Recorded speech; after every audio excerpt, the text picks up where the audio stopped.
Zeroing your rifle is extremely important. If you don't have your rifle zeroed, you're not going to know what distances to have either a high hold or a low hold, depending upon the work that you're doing. Hi, my name's Hank Hayes, Intuitive Self-Protection and NLB Tactical. Today we have Jared. He is a Special Operations Community and one of our lead instructors. He is going to talk about the importance of zeroing your rifle. Get it, brother? Yep. All right, thank you, Hank. The zero is the basis of success for everything that we do with the rifle. So it's an interesting and unique platform because we really get to dictate what distance we calibrate our rounds to hit. And we're working against gravity and physics. So when we're zeroing, we're picking a distance where we want our first impact to hit. So for today, that's 25 yards. We'll talk about that in a little bit. And because bullets with gravity, we're not shooting them in a straight line. Now we're aiming straight, obviously, as we're aiming at a target, but because we're fighting against gravity, your barrel, when you're actually aiming out at distance, you're not aiming directly at a target. You're aiming above it, and then you're using the constant of gravity to go along an arc. Just like if you were to throw a baseball, you're going to release high so that the ball lands further downrange at your intended point of target. A bullet is the same way. If your group was bigger than your fist, the culprit is probably your shooting rest. So you want to utilize what we have here, like we utilize our bags, utilize the sandbags to make sure that we have a good, steady position. If we don't, it's very difficult to determine where our round is actually hitting or what our rifle is actually pointing at because there's too much human error in the loop. We're trying to eliminate as much instability from this portion of the shooting as possible. So get down behind your weapon system, prop your bag up if you've got to use your hand underneath your rail to get it on top of the bag. You want to be resting on something. You don't want to just be free floating out here trying to make a determination of what your zero is as we're getting these dialed in. So when you're zeroing your rifle, you're going to have 2 points of impact. Your intended point of impact at a closer range, and then as that round flies, it's going to cross above and then land again at the same point of aim further down range. Break that down into real numbers, what we're talking about. You can zero at any distance that you want to be dead on for. That's kind of the interesting thing about the rifle platform. Today, because we're talking about working in self-defense from up close, everything from 7 yards all the way out to about 300 yards, we want to have a zero that's going to allow us to work in that range and not make us think too much about what we're doing so that we're having to make a lot of adjustments with our hold. We want it to be a natural point of hold so that we're hitting that center of mass target as we get our zero established. So today, if your weapon is unzeroed, and if you come to a course, we will always start with zeroing because we want to ensure that we are hitting what we're aiming at. We will do a 25-yard zero. So that's what we're about to go out on the range here and do. And what we're getting at with that is going out to the range, shooting a 3-round engagement from a good prone supported position.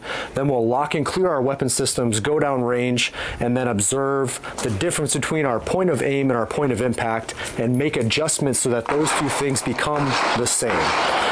What that does for us ballistically is at 25 yards, we'll be dead on. And then going back to that bullet trajectory arc that we talked about earlier, as that bullet travels through the 25-yard line, it's going to continue to arc up because we're holding above the target line. The bullet will travel at an arc, and then it'll also impact roughly the same position out at 300 yards. This is a military standard. Typically the way that the Army, and I think most of the services, zero their weapons is in this manner because it allows you to hit within that 18-inch zone of what we would call a man-sized target at 25 all the way out to 300 meters. And that will allow you today, as we're engaging threat-sized targets, to not have to hold off the target. We want to ensure that when we do our good sight picture sight alignment, we're aiming at what we want to hit. We don't ever want to be holding off the target for anything that we're doing today. 100 yards is 2 clicks, which means that at 50 yards it's going to be 4 clicks, which means at 25 yards it's actually going to be 8 clicks. So you want to come up 8 clicks and right. I wouldn't quite go 8 on the right, I'd probably go 6 and then shoot it again. Over 6. Good? Okay.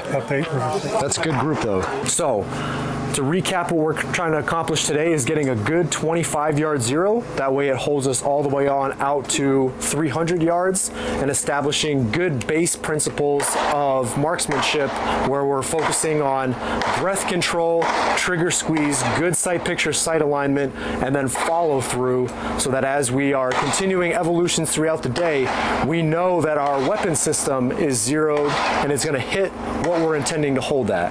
Now there's some additional nuances that we'll continue to get through as we talk into defensive type shooting, in that my weapon system here, my sight is actually mounted above my bore line. So the closer that the target gets to my weapon system, the more I'm gonna have to change that hold in order to hit exactly what I wanna hold at. So at 7 yards, if I'm trying to engage a threat and I hold directly on that threat, my point of impact is actually going to be lower than my sight line. And we'll all see that as we get out onto the range today.